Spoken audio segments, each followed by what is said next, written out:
Hey, welcome to another episode of Legion Elite Motorsports. I'm your host, Isaiah. And today we are going to swap out that transmission. So let's see what we discover, taking off the old one. Okay, getting straight into it. Got the intake removed. So I go to the valve cover, intake with the K&N filter. Everything right there. Next, disconnected the battery. We're gonna get some lights up on the situation for sure. We're gonna disconnect the shift cables, both of those. We're gonna start disconnecting motor mounts. We're gonna take out the axles. We're gonna drain the fluid on the transmission, and the rear and front motor mount are connected to the transmission, so we're gonna take the majority of that stuff loose, and we're gonna get ready to take this tranny out. It is time to replace it.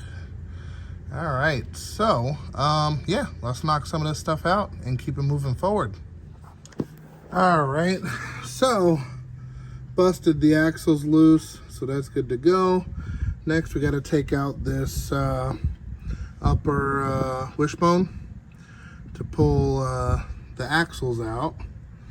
Already drained the fluid, and I think that's pretty much where we got so far. So yep, I'll keep you guys updated. More to go. Okay, whew. Man, okay. So I got it out just before the rain hit. So we got three bolts for this motor mount. That's actually turned around currently. We took off the cross member down there, took out the slave cylinder. We took out this motor mount.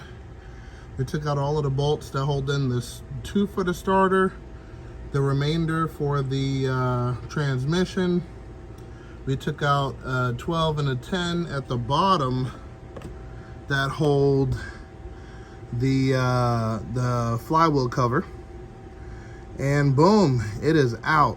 So now what I want to do is take the transmission inside. This is it right here. This one's a good motor mount, that one over there is the bad motor mount, so we'll sort that stuff out. But it is raining, so I'm gonna wrap it up out here. And yeah, we're gonna jump on this transmission next day. So yeah, mission accomplished. Only took roughly 2 hours, not too bad. And then yeah, we'll take it from there. So yep, see you guys tomorrow. But before we call it a complete night, we're gonna take a look at some differences between the trannies. This is the original Gallant transmission, and this one is a GST transmission from a Turbo Eclipse. So one of the first things I notice is this turbo transmission has 2 breathers, as for this one has none. So that the shift has a nugget here to make it easier to engage each gear. This one doesn't. Boom, boom, boom. There's a couple subtle differences, but nothing too extreme. I noticed that the offset of this is different than this offset. So we are going to make sure that we put these in the right places. And again, we have another vent for the transmission right here. As for this one, does not have a vent there, but the shift selector is in the same position. So I'm going to make sure that the shift selector, this piece is going to be in the same position for that one, to make sure we go into every gear properly, so there'll be no difference. So yep, other than that, everything is looking good. Yep, excited to get this one on the road. So I am gonna change this sensor out, which is the reverse light, because this one's brand new. That one's damaged, so we're gonna swap that out. And then pretty much anything else I see fit to be swapped, we're gonna go ahead and do that. So yeah, pretty simple, nothing too crazy. I still have to finish painting this transmission. Was running low on paint, so I gotta get some more. Not trying to make it shiny, but you know, trying to make it a nice black, you know, something subtle, nothing too crazy. Take it from there. But yeah, some subtle differences, but this will definitely work out perfectly. Whew, so we're back another day. I took the pressure plate off and discovered something interesting. So let's look at it. So, everything is new, which is good. But on the clutch disc, I noticed that they beat the poop out of it trying to get it on, mainly the transmission. And then they put this on the wrong way. So if you look here, the clutch is worn out because they put this part, which you can see is damaged on the springs and everything, from the flywheel bolts, because they had this facing the flywheel. It's supposed to go the other way around like that. So that's the first thing, and you can see the damage here on those bolts. Okay, which is not a big deal for the bolts, but it is a big deal for the clutch. It won't engage properly most times when you flip it the wrong way. You can see all of the damage, and I'm sure all of the noise when they were engaging and disengaging this clutch, and that of course caused it to prematurely wear out. So this looks no bueno. He wasn't using it anyway, but just good to see what some people do, or what someone paid someone else to do. So anyway, so this is all trash, and then let me show you what we're putting on. Okay, so this is the old and this is the new, and what I got was a Clutch Max stage 1. I've had some pretty good results with this particular clutch manufacturer in general, but yeah, so I went with the stage 1 because it's better built quality, as opposed, you see you have 4 springs here. This one has 6 encased, so it doesn't pop out, things of that nature. There's definitely better build quality. And yeah, so this is what we're gonna step up to, stage 1. We're talking, I think it's 20% better pressure, which will be good. It'll give you a lot more longevity, so it won't be just a crappy replacement. So we're gonna start putting this one in, and yeah, reverse everything and get it ready. But at least the clutch will be ready to go. We got the alignment tool, we got the throttle bearing. Another thing I want to state is I don't care what clutch you get, you know, from eBay or whatever, never use the throttle bearing because they end up being plastic.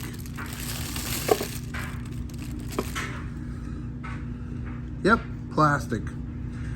The throttle bearings have to be metal, especially for these older engines.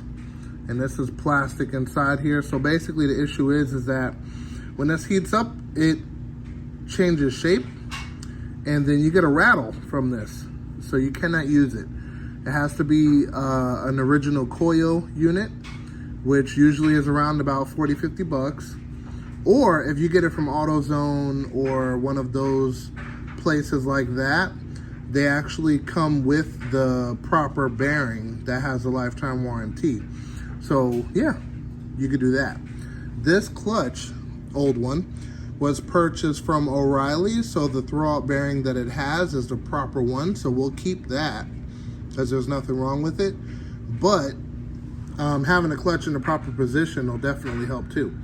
I also noticed that the car would go into gear perfectly with the car being off, but as soon as you turn it on, it wouldn't be able to stop the rotating assembly from moving to go into gear. So this could have been the problem the whole time, and the old transmission could be good, but we're not going to chance it.